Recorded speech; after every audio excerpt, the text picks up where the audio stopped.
Question number 4 की बात करें। देखिए, एसएससी सीजीएल 2023 का ही क्वेश्चन है। 2024 के लिए इंपॉर्टेंट है, जो लोग जो 2024 में एग्जाम देने जा रहे हैं। देखिए, बोला था ratio between the monthly income, right, income और एक्सपेंडिचर कितना है ऑफ वैदिक, राइट। ये मान लेते हैं 8 और 5 है।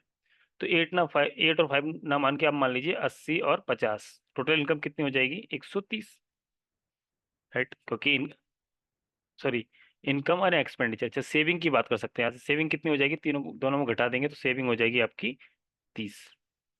आगे बोला है if his income is increase by 20%। तो अगर आप 80 का, देखिए मैंने 8 को 80 इसलिए माना क्योंकि 80 का 20% निकालेंगे तो सीधे सीधे 16 आ जाएगा। तो इनकम कितनी हो जाएगी? आप 96।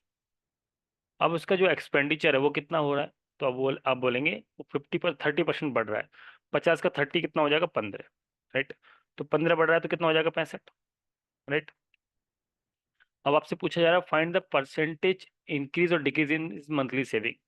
तो अगर आप देखें तो इसकी सेविंग अब कितनी हो रही है? तो अब आप बोलेंगे ये हो रही है 31 बचा रहा है, राइट। 31 बचा रहा है।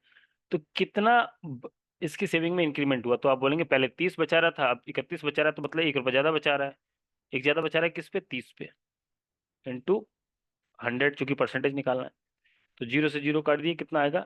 1/3%। ये आपका करेक्ट आंसर हो जाएगा, जो कि ऑप्शन नंबर थर्ड है, राइट। तो ये वाली अप्रोच आपको एग्जाम में रखनी है।